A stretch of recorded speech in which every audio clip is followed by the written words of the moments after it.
नमस्कार, मी Rajratna Jondhale. Top news मराठीचा चर्चेतला मुद्दा या विशेष कार्यक्रमात आपलं स्वागत. विद्येचं माहेरघर असणारा पुणे जिल्हा पोर्शे कार अपघात प्रकरणानंतर गुन्हेगारीचं माहेरघर ठरतं की काय असा प्रश्न निर्माण व्हावा अशा अनेक घटना घडलेल्या आहेत. पोर्शे कार अपघात प्रकरणाच्या नंतर जे पब होते, जे बार होते, त्यांच्यावरती पोलिसांनी धडक कारवाई केली. उत्पादन शुल्क विभागानेही धडक कारवाई केली.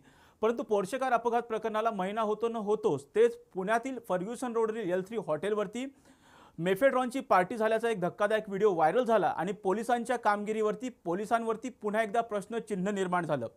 काल पुण्याचे पोलीस आयुक्त एका नागरी सत्कारामध्ये बोलताना असं म्हणाले की गुन्हेगारांनी त्यांची दादागिरी थांबवावी, अन्यथा पोलिसांना त्यांची दादागिरी दाखवावी लागेल. आणि याच विषयी आजचा आपला चर्चेतला मुद्दा आहे. पुण्याचे पोलीस आयुक्त अमितेश कुमार ॲक्शन मोडमध्ये, दादागिरी थांबणार का, यामध्ये आपल्यासोबत चर्चेमध्ये सहभागी झालेले आहेत सामाजिक कार्यकर्ते विजय कुंभार सर, कायदेतज्ञ मिलिंद पवार सर आणि त्याचबरोबर सामाजिक कार्यकर्त्या तृप्ती देसाई. पाहुयात अमितेश कुमार या व्हिडिओमध्ये नेमकं काय म्हणाले. पूल परिसरात दारूमुक्त, ड्रगमुक्त, जुवा, मटका, जे काही इतर गोष्टी अवैध कृत्य असतील ते पूर्णपणे नष्ट करा. जे काही अशा गुंडेगारी ते भाईगिरी सारखे असतील त्यांना साहेब उचला, एक दिवशी बोलवा, त्यांना प्रेमाने समजावून सांगा की पुढच्या दिवशी त्यांची दादागिरी दिसली तर त्यांना आमची दादागिरी दिसतील, हे जरा त्यांना प्रेमाने समजावून सांगा. आणि पूर्ण परिसर जर आम्ही आता आलेले आहे, आता मला अपेक्षा आहे शेट्टे साहेब की आता आपण 1 महिन्यानंतर 1-2 महिन्यानंतर आपण सर्व नागरिक आम्हाला बोलून सांगणार की साहेब इथे सगळे व्यसनमुक्त, व्यसनमुक्त हे परिसर झालेली आहे, अशा प्रकारचे चित्र निर्माण करा. लोक चांगले आहे, लोकांची सहकार्य नक्कीच आपल्याला मिळतील. काही अवैध धंदेवाले पण जे असतील त्यांना आपण सांगा 90% त्याचे पण सुधारतील, हे 10% सुधारणार नाही, त्यांना आपण आपल्याप्रमाणे आपल्या पद्धतीने सुधरून टाका. आत्ताच आपण ऐकलं की अमितेश कुमार नेमकं काय म्हणाले सर्वात आधी विजय कुंभार सर, अमितेश कुमार यांनी थेटपणे गुन्हेगारांना इशारा दिलाय की तुमची दादागिरी थांबली नाही तर पोलिसांना त्यांची दादागिरी दाखवावी लागेल. तुमची काय प्रतिक्रिया यावर? पहिली गोष्ट म्हणजे तुमचं जे काही रेकॉर्डिंग होतं ते काही ऐकू आलं नाही, तरी एकूण तुमच्या याच्यावरून असं दिसतंय की पोलिसांनी आता तरी दादागिरी थांबवा, अन्यथा आम्हाला कारवाई करावी लागेल किंवा मोठी ऍक्शन घ्यावी लागेल असं म्हटल्याचं दिसतंय. याच्यातून 2-3 गोष्टी ध्वनित होतात. एक तर पोलिसांना अजूनही कारवाई करण्यामध्ये काहीतरी मोठा अडथळा येतोय. त्यांना कारवाई करायची आहे परंतु कुठून तरी आडकाठी येते. अन्यथा पोलिसांना कारवाई करण्यासाठी अशी धमकी किंवा चेतावणी द्यावी लागावी. कारण माझ्या माहितीप्रमाणे याच आयुक्तांनी आल्या गुन्हेगारांची परेड घेतली होती. ती परेड पुरेशी पडलेली नाही किंवा गुन्हेगार अजूनही ऐकत नाहीत असा या सगळ्याचा अर्थ होतोय. आणि ते एकूणच समाजासाठी आणि एका यंत्रणेसाठी ते खूप विघातक आहे. मला नेमकं वाक्य ऐकायला मिळालं नाही, परंतु तुमच्या इकडून बोलण्यातून ते ध्वनित होते. आणि असं जर असेल तर पुणेकरांसाठी ती खूप चिंतेची बाब आहे. कारण ज्यांनी कारवाई करायची, ज्यांनी हे सगळं थांबवायचं, त्यांना चेतावणी देण्याइतपत वेळ येते.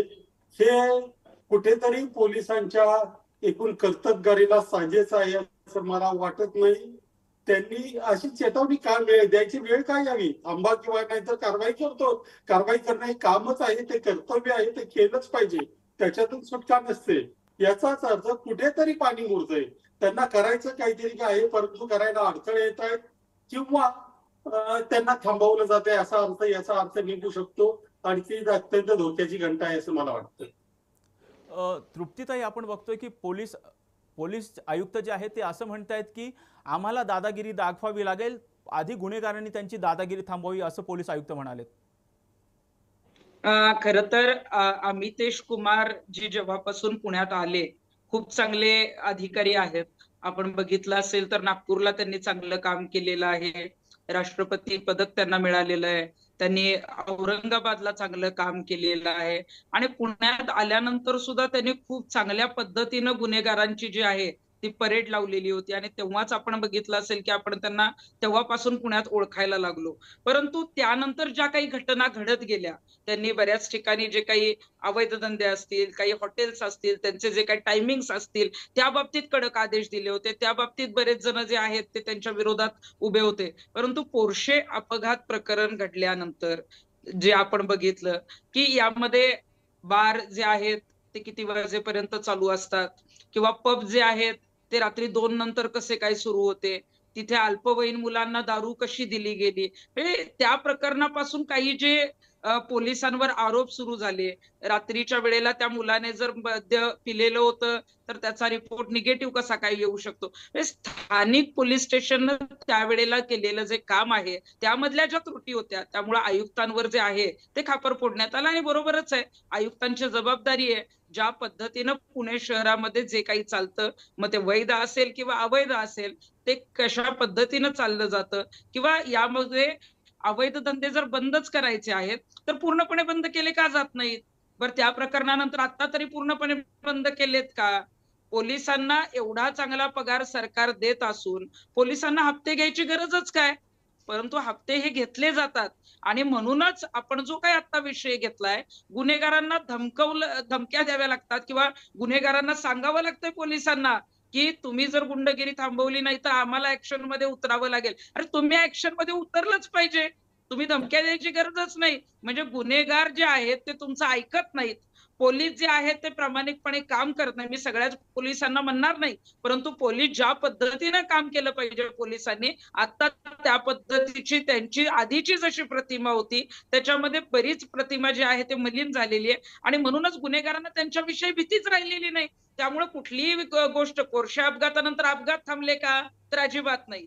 पबवर कारवाई झाल्यानंतर इतर पब जे आहेत ते चुकीचे काम करायचे थांबले का? तर अजिबात नाही. या हुक्का पार्लर बंद झाले का? तर अजिबात नाही.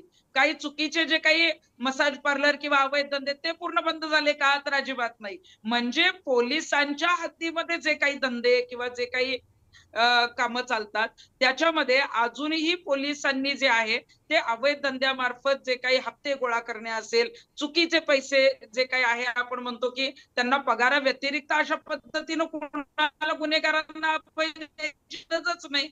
मग या गुन्हेगारांना अभय तुम्ही देता, त्यामुळे ते म्हणतात की आम्ही पोलिसांना पैसे देतो, त्यामुळे पोलिसांनी आमच्यावर नाही ऍक्शन घ्यायची. कोणाला अटक झालीच तर ते म्हणतात आम्ही सगळ्यांचीच नावं घेऊ, कारण सगळेच त्याच्यामध्ये सहभागी असतात.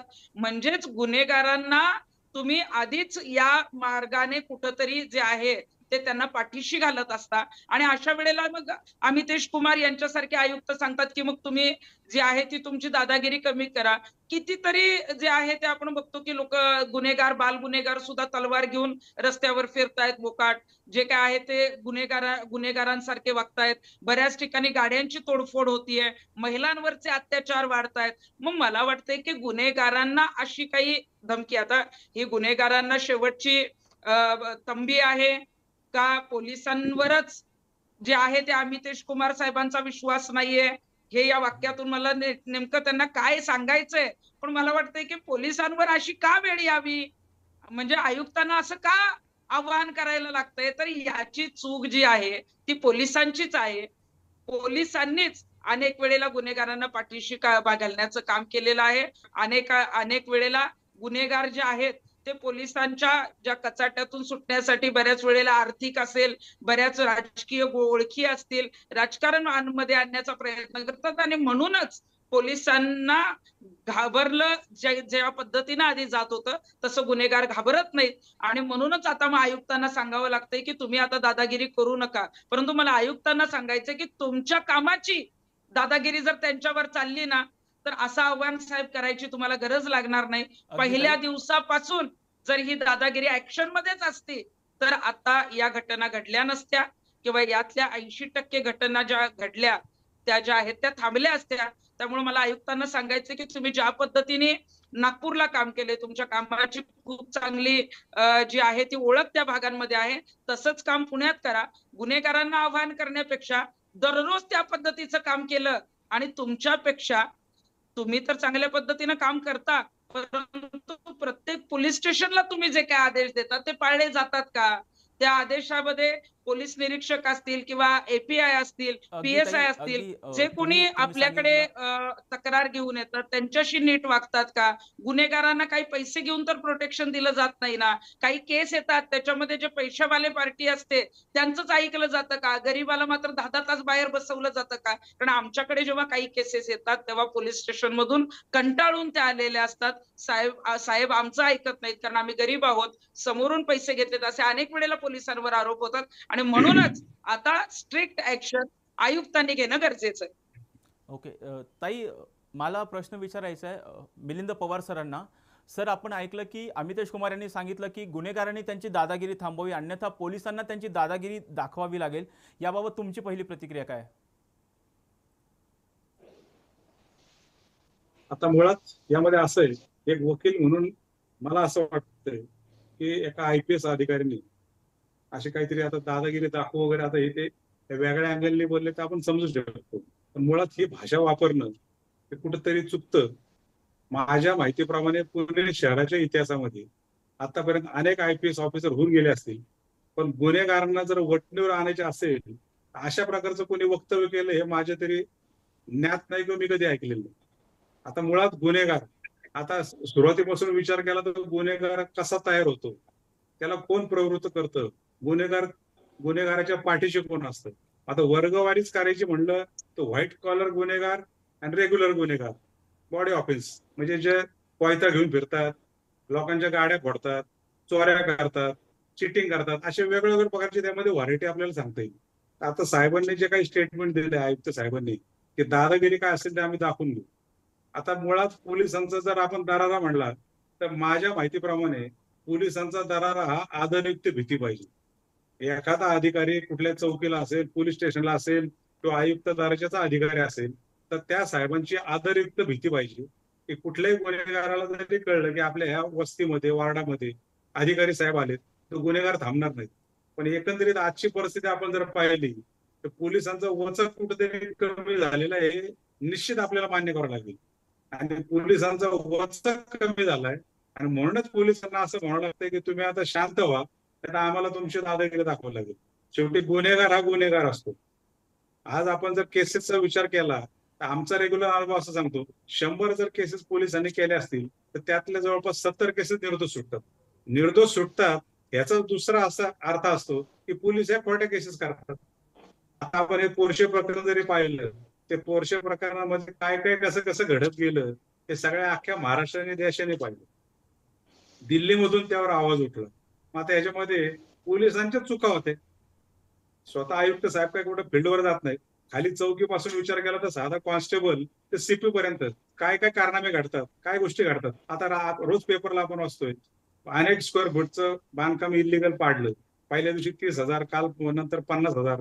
अनेक पब रात्रीचे चालू असतात. आता डेक्कनला परवा जो काही प्रकार घडला, जर पहाटे 3:30 वाजता कुठला पब चालू असेल तर त्यावेळेला मार्शल कोण ड्युटीला असतात, कोण इन्चार्ज आहे, PI कोण आहे, ACP कोण आहे, DCP कोण आहे. आणि एखाद्या वस्तीमध्ये पहाटे 3:30 पर्यंत जर एखाद्या रोडला पार्किंग फुल झालंय, निश्चित प्रमाणामध्ये कुठलं तरी हॉटेल पब रात्री चालू आहे. मग हे कोणाला कसं कळत नाही?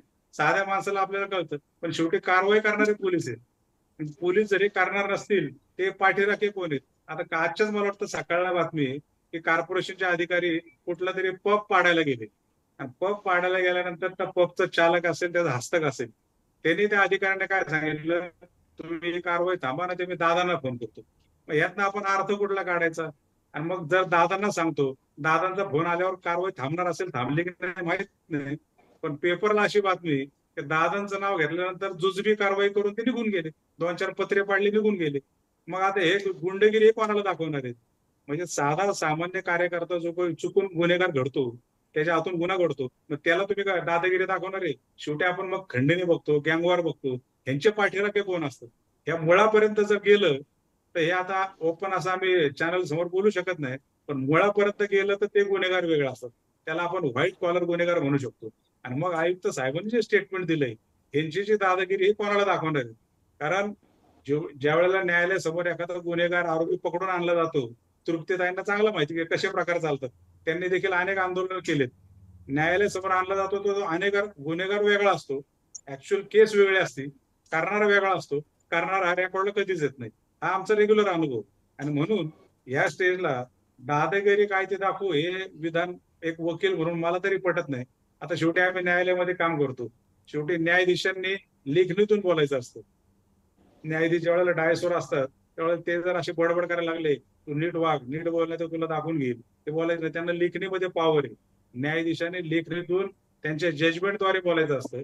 तसं पोलीस अधिकारी तुम्हाला शेवटी एक पोलीस मॅन्युअल आहे, ऍक्ट आहे, त्या कायद्यानुसार तुम्ही काम करायचं हे समाजाला अपेक्षित आहे.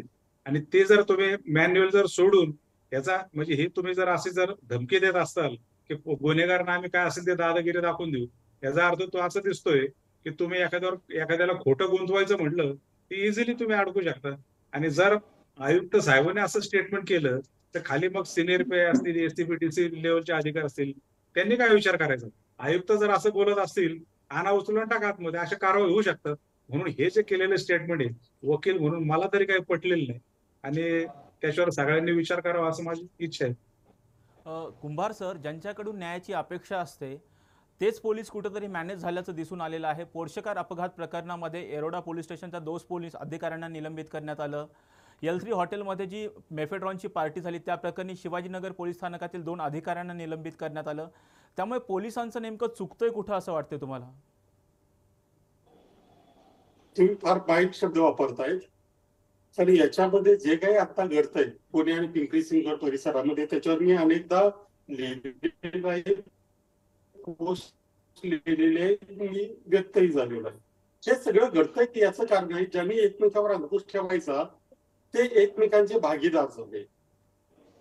कारवाई करण्यामध्ये अडचण कुठली येते तर ज्यांच्यावर कारवाई करायची तेच कुणाशी तरी अशा पार्टनरशिप मध्ये आहेत की एकावर कारवाई केली की ललित पाटील मध्ये बघा, त्यांनी धमकी दिली मी सगळ्यांना ओपन करेन, अजून कोणी झालं नाही. परवा तो डॉक्टर होता त्यांनी धमकी दिली मी सगळ्यांना ओपन करेन, मी सगळ्यांची नावं घेईन, अजून काही झाले नाही, ते होणार पण नाही. कारण आता असं झालेलं आहे की ज्यांनी कारवाई करायची, ज्यांनी न्याय द्यायचा तेच अशा गुन्हेगारांबरोबर पार्टनरशिप मध्ये आहेत असं वाटावी अशी परिस्थिती आहे. अन्यथा कुणी अडवलं होतं आतापर्यंत कारवाई करायला? जे हजारो कंप्लेंट पोलिसांकडे गेल्या त्याच्यावर साधं पोलिसांचा साधं वर्दीतला पोलीस दिसला ना तरी बऱ्याच गुन्हेगारांची बोबडी वळते. अशा स्थितीमध्ये तिथं कोणी काय गेलं नाही? हजारो कंप्लेंट बालेवाडी तुमचं कोरेगाव पार्क इथून गेल्या, साऊथच्या गेल्या, म्हणजे ध्वनी प्रदूषणाच्या, तिथल्या लोकांच्या वर्दळीच्या गेल्या, रात्री अपरात्री त्यांचं हॉटेल चालू असल्याच्या कंप्लेंट गेल्या, बेकायदा बांधकामांच्या गेल्या. परंतु सगळ्या यंत्रणांनी त्याच्याकडे दुर्लक्ष करण्यात धन्यता मांडली. याची 2 कारणं असतात. दुर्लक्ष करण्यासाठी काहीतरी अर्थपूर्ण व्यवहार झालाय किंवा कोणतरी जो अधिकारात बसलाय, काम करत बसलाय, दिसतंय ज्याच्याकडे हे कारवाई करायचे अधिकार आहेत तो त्याच्यामध्ये पार्टनर आहे असा त्याचा सरळ अर्थ निघतो. आणि मी अनेक वेळा लिहिलेल्या हे आता सिद्ध सुद्धा होतंय की आता पिंपरी चिंचवडमध्ये त्या बारवर गेले तर त्यांनी पोलिसांना धमकी देण्याइतपत अधिकाऱ्याची त्या बार ओनरची मजल जाते. त्याला आतापर्यंत 40 वेळा अटक झालेली आहे. प्रत्येक वेळा तो सुटलेला आहे. तो का सुटला? आता पोलीस आणि इतर सगळ्या यंत्रणा मारे सांगतात की आम्ही ही कारवाई केली, ती कारवाई केली. अरे पण वर्षानुवर्षी हे चालूच होतं ना. मी माझ्या मागच्या एका ट्विट मध्ये उदाहरण दिलंय. FTI म्हणजे फिल्म अँड टेलिव्हिजन इन्स्टिट्यूट इथे 2012ला एक ठराव झालाय की त्या कॉलेजमधल्या त्या संस्थेमधल्या स्टाफ आणि विद्यार्थ्यांचं व्यसन म्हणजे ड्रग्जचं व्यसन सोडवण्यासाठी थांबवलं पाहिजे असा ठराव एका केंद्र शासनाच्या संस्थेत होतो आणि तिथं आजही चालू आहे. त्याच्यामध्ये काय झालं केलं त्यांनी, फारसा 2 डॉक्टर नेमले तर विद्यार्थ्यांचं समुपदेशन करायला. पण आणि त्याच एरियामध्ये डेक्कन FCU कॉलेज परिसरात काल परवा ते ड्रग घेताना लोक सापडले. मग इतकी वर्ष 2012 पासून आतापर्यंत काय झालं? किती लोकांना पकडलं गेलं, किती गांजा पकडलं घेतलं, किती पेट्रोल पकडलं गेलं. तर ललित पाटील सारखी, ललित पाटील हा मोठा, त्याच्यासाठी किती गेले? असे कारखाने आपल्या राज्यात उभे राहतात आणि फूड अँड ड्रग अथॉरिटी असेल, पोलीस असेल, एक्साईज डिपार्टमेंट असेल, यांना काही कळत नाही. हे समजलं इतकं आता समाज मूर्ख राहिलेलं नाही. फक्त ज्यांनी कारवाई करावी त्यांनीच अशा प्रकारामध्ये गुंतल्यामुळे आता कारवाई करण्याची अडचण येते.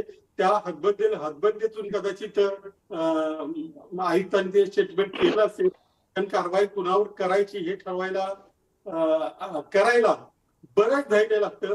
ते धैर्य ते आगामी काळात गोळा करतील अशी मला विश्वास वाटतोय. IAS IPS अधिकाऱ्यांनी असं कर्तव्य आहे, तुमचं कर्तव्य आहे, धमकी कसली देतात, करा मोकळे व्हा. तुमच्या कर्तव्य करायला मी कर्तव्य करतोय सांगायची गरज नाही. मग ते दादागिरीच्या भाषेत असत किंवा मी ऍक्शन मोड मध्ये येणार आहे सांगून असो, तुमचं कर्तव्य आहे. त्यासाठी तुम्हाला पगार मिळतोय, ते तुम्हाला ट्रेनिंग मिळालंय, कायदेशीर तुम्ही त्याचं प्रशिक्षण घेतलंय, तशी प्रतिज्ञा केलेली आहे. तुमचे लोगो भले मोठे आहेत, त्या लोगोला तुम्ही जागलं पाहिजे, अशी कारवाई केली पाहिजे. तेव्हा कारवाई करतो. का धमकी द्यायची वेळ येते? कारवाई करायला अडलाय कशामध्ये? त्या आणि गुन्हेगारांना पोलीस धमकी देत आहेत.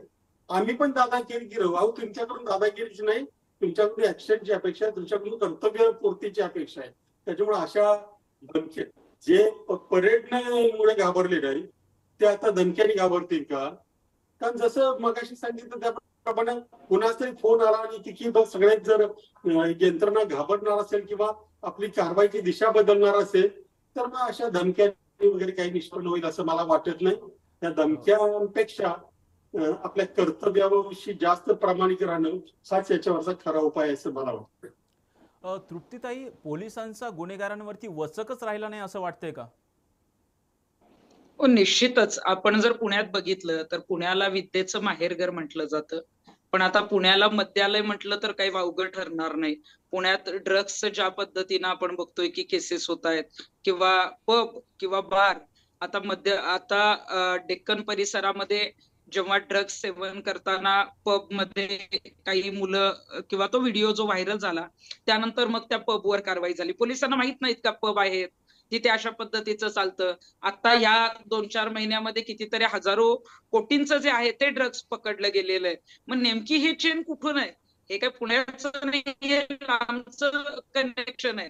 परंतु पुण्यात कुठली तरी टोळी आहे की जी पोलिसांना हाताशी धरून असे अवैध धंदे करते. आणि मग ह्याच्यामध्ये कोण कोण पोलीस आहेत? मला वाटतंय मग अमितेश कुमार सर जे आहेत आयुक्त, त्यांनी त्यांच्याच हाताखाली पोलीस जे काम करतात त्यांनाच धमकी दिली पाहिजे की तुम्ही नीट काम करा, नाहीतर मग मला माझी ऍक्शन घ्यावी लागेल, तुम्हाला जे आहे ते सस्पेंड करावं लागेल, किंवा तुमच्या हद्दीमध्ये एकही अवैध धंदा दिसला किंवा अशा पद्धतीचे जे काही पब आहेत किंवा ड्रग्ज आहेत कुठेही काही सापडले तर मी तुम्हाला निलंबित करणार.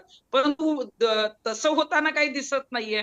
कारण याच्यामध्ये आपण बघतोय की पोलीस फक्त स्थानिक पोलीस नाही तर वरिष्ठ लेवल पर्यंत ज्या आहेत त्या या गोष्टी ज्या आहेत त्या घडत असतात. आणि मग अचानक थोडीफार कारवाई केली जाते, आवाज उठवला जातो, परत याच गोष्टी चालू राहतात. आणि मग पोलीस आयुक्त ज्या पद्धतीनं म्हणतायत की आम्हाला ऍक्शन घ्यावी लागेल, ऍक्शन घ्यावी लागेल हे बोलायचंच कशाला? मग तुमच्यावर कोणाचं प्रेशर आहे का की गुन्हेगारांवर, गुंडगिरीवर खूप मोठी ऍक्शन घेऊ नका? तुम्ही घ्या ना. पोलीस आयुक्तांना आणलेलंच यासाठी असतं. आज आपण बघतोय की महाराष्ट्रातले पोलीस आयुक्त जे आहेत ते प्रॉपर मराठा किंवा महाराष्ट्रीयन असलेले आणलेले नाहीयेत, कारण कुठेतरी दबावाखाली त्यांनी काम करू नये म्हणून. मग अमितेश कुमार यांच्यासारखे जर दुसऱ्या राज्यातील अधिकारी खूप चांगल्या पद्धतीने इथं काम करावे म्हणून आणले तर ते म्हणतात की आता आम्हाला ऍक्शन दाखवावी लागेल. ही ऍक्शन दाखवायला लागेल म्हणूनच तुम्हाला पुण्यासारख्या मोठ्या शहरात आणलेलं आहे. तर ती ऍक्शन ही दररोज घेतली पाहिजे. आणि मला वाटतंय की गुन्हेगारांवर तर ऍक्शन झालीच पाहिजे, परंतु त्यांच्या हाताखाली किंवा त्यांच्या अंडर जेवढे काही पोलीस अधिकारी काम करतायत ते नेमकं काय काम करतायत, त्यांचे गुन्हेगारांशी काही संबंध आहेत का? मगाशी पवार सर म्हटले किंवा कुंभार सर म्हटले की अनेक ठिकाणी जे आहेत, तुम्हाला जर बघायचं असेल तर पब मध्ये अनेक ठिकाणी जी आपण म्हणतो की स्लीपिंग पार्टनर किंवा पार्टनरशिप जी आहे ती पोलिसांची आहे. अनेक अवैध धंदे, मग मटका असेल, जुगार किंवा जे काही असे काही धंदे आहेत किंवा बार आहेत मोठमोठे, त्याच्यामध्ये पार्टनरशिप ही पोलिसांची आहे. आणि मग कारवाई दाखवण्यासाठी फक्त काही ठिकाणी केली जाते, जिथं पोलिसांचा संबंध आहे तिथं राजकारण्यांचे फोन येतात, तिथं कारवाई करायला जे आहे ते कुठंतरी आपण बघतो की पोलीस माघार घेतात किंवा काम करत नाहीत. मला वाटतं की आयुक्तांनी त्यांच्या गुन्हेगारांना अशा पद्धतीनं ट्रीटमेंट करणं चुकीचंच आहे, कारण त्यांनी ऍक्शन घेतलीच पाहिजे, त्यांना ते अधिकार आहेत, त्यांनी बोलून दाखवण्याची काहीच गरज नाही.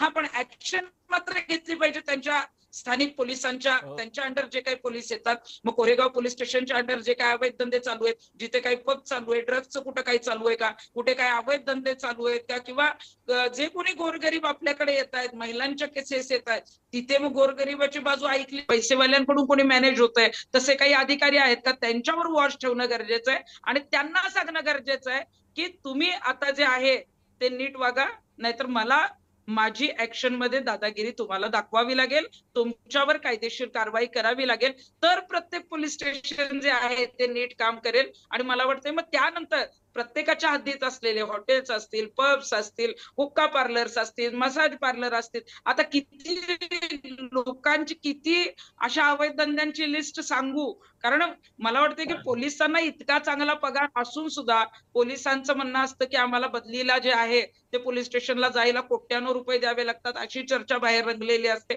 आणि म्हणूनच कुणालाही तो पगार पुरेसा होत नाही असं आपल्याला जे आहे ते चित्र बघायला मिळतं. आणि म्हणूनच मग या धंद्यातून त्या धंद्यातून पोलीस स्टेशनला जे आहे ते निरनिराळ्या प्रकारातून आर्थिक जी आहे ती देवाणघेवाण कुणाच्या तरी माध्यमातून होत असते. पण हे सगळं बंद होणं गरजेचं आहे. तुम्ही जर इथे बंद केलं, इथं जर थांबलात, तर निश्चितच गुन्हेगार तुम्हाला घाबरायला लागतील. आता गुन्हेगार तुम्हाला घाबरत नाहीत, घाबरणारी नाहीत.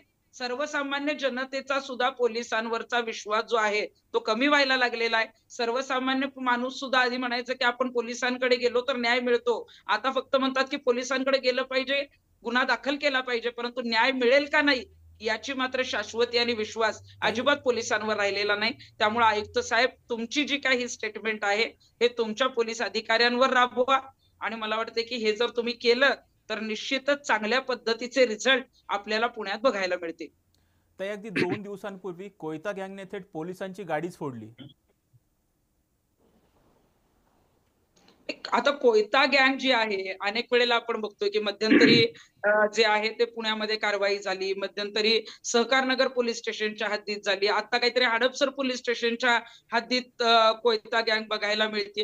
ही कोयता गँग असेल किंवा हे अल्पवयीन गुन्हेगार असतील, बाल गुन्हेगार असतील किंवा गुन्हेगारांच्या टोळ्या प्रत्येक चौकात गल्ली गल्लीत जे आहेत ते 18, 19, 17, 21 वर्षापर्यंतची जी मुलं आहेत ती स्वतःला भाई बनवण्याचा प्रयत्न करतात. परवा तर अशी घटना घडली कुठेतरी की रील बनवण्यासाठी जी आहे ती गाड्यांची तोडफोड केली गेली. मग ही जी काही कोयता गँग आहे, ही कोयता गँग तुम्हाला बंद करता येत नाही. तुम्ही जर त्यांना ताब्यात घेतलं तर कुठले तरी काहीतरी साधे कलम लावायचे, त्याच्यामध्ये ती मुलं लगेच सुटतात आणि मग बाहेर आल्यानंतर ती स्वतः भाई म्हणून कुठेतरी जे आहे ते एखादी टोळी स्थापन करतात. 4-5 जी काय 10-15 टोळकं घेऊन मग प्रत्येक दुकानांमध्ये हप्ते गोळा करतात. मग पानटपरी असेल किंवा कुठलीही अशी जे काय आहे, ह्याला प्रोटेक्शन कोण देतं? हे जे असले कोणी भाई आहेत, पोलिसांना त्यांचे नावं माहीत नसतात का? मग माहिती असून सुद्धा पोलीस जे आहेत ते त्यांच्यावर कुठेतरी दादागिरी किंवा त्यांना कुठेतरी कठोर बोलताना दिसणार नाहीत. तुम्हाला रस्त्यावर जे आहे ते कधी तुम्हाला जर दिसले पोलीस तर अशा लोकांना नमस्कार करताना दिसतात. जसे राजकारण्यांना पोलीस नमस्कार करतात तसे गुन्हेगारांनाही नमस्कार करताना दिसतात आणि इथंच चुकतं. आणि म्हणूनच हे ना कोयता गँगची दहशत कमी होते, ना गाड्या फोडण्याचं सत्र कमी होतंय, ना पब जे आहेत ते आता जिल्हाधिकाऱ्यांनी आदेश दिल्यावर अनेक पब बंद झाले. परंतु जिथं काही जे काही चुकीचं चालायचंय ते चालतंच. एखादा व्हिडिओ येतो, तो टीव्हीवर अपलोड होतो, जनता काहीतरी सोशल मीडियावर त्यावर बोलते आणि मग मला ऍक्शन घेतली पाहिजे. असे तुम्ही जर जागे होणार असाल तर मग राज्यात आणि आपल्या पुण्यात कायदा सुव्यवस्था जो प्रश्न आहे तो जो निर्माण झालेला आहे तो तसाच राहील. तुम्हाला जर खरोखरच मनापासून काम करायचं असेल तर या गोष्टी होऊच देऊ नका. तुमच्या प्रत्येक पोलीस स्टेशनला तुमचा जो काही दरारा आहे तो असणं गरजेचं आहे. आणि मग पोलीस आयुक्तांचा दरारा जर प्रत्येक पोलीस स्टेशनला असेल तर मला वाटते की तिथल्या पोलिसांचा दरारा हा गुन्हेगारांवर असेल. आणि मग अशा धमक्या किंवा असे स्टेटमेंट द्यायची गरज आयुक्तांना किंवा कुणालाही राज्यात द्यायची गरज भासणार नाही.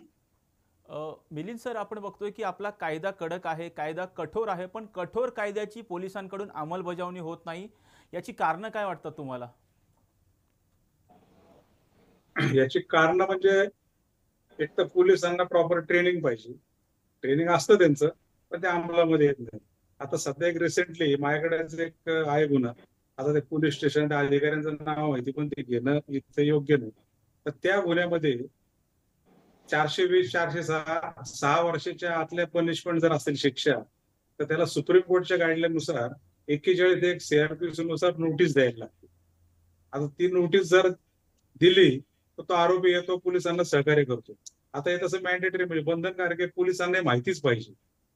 तर त्या संबंधित अधिकाऱ्यांनी अशा एका गुन्ह्यामध्ये त्या आरोपीला विदाऊट नोटीस, कुठलीही नोटीस दिली नाही, त्याला बाजू मांडायची संधी दिली नाही, डायरेक्ट अटक केली, कोर्टात पुढे आणलं. न्यायालयासमोर आणल्यानंतर कोर्टाने विचारलं की तुम्ही हे कलम लावले आणि त्याला तुम्ही नोटीस दिली नाही. काय बोलले नाही, राहून गेली द्यायची. आणि ताबडतोब त्या न्यायालयाने त्याला जामीनावर सोडून दिलं. तो आरोपी सुटल्यानंतर दुसऱ्या दिवशी तो न्यायालयामध्ये आला आणि संबंधित इन्व्हेस्टिगेशन ऑफिसर म्हणजे पोलीस न्यायालयामध्ये समोरासमोर त्याची भेट झाली असेल. त्याच्याबरोबर आमचेच कलिग आहेत बरोबर होते आणि त्या वकिलांच्या समोर त्या आयोने, त्या इन्स्पेक्टरने त्या आयोला सांगितलं की त्या न्यायाधीशाला काय अक्कल आहे, त्याने तुला काल जामीनावर सोडलं, तू कसा परत आता बाहेर येतो तुला बघतो, अशी धमकी न्यायालयाच्या आवारामध्ये दिली. मागच्या महिन्याची गोष्ट आहे. संबंधित आरोपीने न्यायालयासमोर ऍफिडेव्हिट फाईल करून हे सगळ्या गोष्टी सांगितल्या. न्यायालयाने त्या संबंधित तपासी अंमलदारांना शोकॉज नोटीस काढली की तुम्ही हे वक्तव्य केलं ना, अशा अशा गोष्टी घडल्या, तर तुम्ही तुमचं उत्तर द्या. जवळपास 1.5 महिना उलटून गेला, आजपर्यंत त्या ह्याच्यामध्ये उत्तर दिलेलं नाही. तो खटला संबंधित न्यायाधीशांसमोर राहायला नको म्हणून त्या CR मध्ये, त्या गुन्ह्यामध्ये वेगळा एक असा कायदा लावला की ते कोर्टच बदललं, ते दुसऱ्या कोर्टामध्ये न्यायालय ते प्रकरण वर्ग झालं. मग अशा जर टॅक्टिक्स पोलीस करत असतील तर पोलिसांकडनं आरोपीला कडक शासन होईल किंवा त्याला कठोर शिक्षा होईल अपेक्षा आपण ठेवणार कसं काय? शेवटी कुठलाही गुन्हा दाखल झाल्यानंतर कसा तपास करायचा हा पोलिसांच्या हातामध्ये. मुळात गुन्हा घडल्यानंतर त्या गुन्ह्याचा तपास, गुन्हा दाखल होण्यापासून म्हणजे गुन्ह्याची सुरुवातच, तपासाची सुरुवात ही गुन्हा दाखल होण्यापासून होते. आता संबंधित अधिकारी त्याच्या मनात नेमकं काय, त्याला कोणाचे फोन आले, त्याला कोण अप्रोच झाले, तो कशा पद्धतीची FIR घेतो. अनेक वेळा आपण बघतो की FIR मध्ये सांगितलेले कंटेंट सोडून दुसरीच FIR आलेली असते. म्हणजे खरी गोष्ट राहते बाजूला, अनेक वेळेला ते पीडित जे असतात, व्हिक्टिम जे असतात ते सांगतात अहो असं नाही, असं घडलंय, पण ते सांगतात नाही तुला कळत नाही, कायद्यामध्ये असं बसवं लागतं, अशा प्रकारची FIR, अशा अनेक प्रकारच्या केसेस आहेत. आणि मग असं जर होत राहिलं तर न्यायालयाकडनं कठोर शिक्षा मिळेल या अपेक्षा कसं ठेवणार? शेवटी वकील म्हणून आता आम्ही आरोपींची बाजू मांडत असतो. न्यायालयासमोर FIR दाखल झाल्यानंतर दोषारोप पत्र येतं, म्हणजे कोर्टासमोर एक बाजू येते. आरोपीच्या वतीने समजा आम्ही असतो, आरोपी आमच्या कॉन्टॅक्टमध्ये आल्यानंतर खरी परिस्थिती काय, म्हणजे ऍक्च्युअल काय प्रकार घडला होता, म्हणजे दुसरी बाजू आम्हाला माहिती असते. आणि त्यातनं आम्ही काढून म्हणजे पोलिसांनी काय खटला तयार केलाय, काय चार्जशीट केलंय आणि खरी गोष्ट काय ती बरोबर आम्ही न्यायालयासमोर मांडतो. आणि शेवटी न्यायालयासमोर आल्यानंतर संशयाचा फायदा आरोपीला द्यायला लागतो किंवा आरोपीच्यावर तर सबळ पुरावा झाला नाही, ह्याच्या खाली केसेस सुटतात. आणि मग पोलिसांचं जर मेन काम असेल आणि पोलिसांना जर ह्या गोष्टींची माहिती नसेल आणि पोलीस जर अशी दादागिरीची भाषा करत असेल, आता जो काही आरोपी आमचा होता जो सुटला तो अक्षरशः पहिल्यांदाच त्याला अटक केली, 41 नोटीस दिली नाही, फर्स्ट टाइम त्याला अटक केली, त्यालाही कायद्याचं काय माहित नाही, मग तो चुकून अडकला होता, तो काही गुन्हेगार नव्हता. आणि मग आता आयुक्त साहेबांच्या म्हणण्यानुसार काय आमची दादागिरी दाखवून घेऊ असं जर असेल तर निश्चितप्रमाणे इनोसंट, निष्पाप आरोपींवर चुकीच्या कारवाई होऊ शकतात. आणि म्हणून मला आयुक्त साहेबांनी जे काही स्टेटमेंट केले ते कुठेतरी बेजबाबदारपणाच आहे, कायद्याला धरून नाही असं मला वाटतं. खरं तर गुन्हेगारांवर कायद्याचा वचक राहावा यासाठी पोलिसांनी कायद्याची कठोर अंमलबजावणी गरजेचं आहे. तुम्ही सर्वजण अर्थात या चर्चेमध्ये सहभागी झालात त्याबद्दल तुम्हा सर्वांचे आभार. अशाच महत्त्वपूर्ण बातम्यांसाठी पाहत राहा टॉप न्यूज मराठी, आपला महाराष्ट्र, आपली बातमी.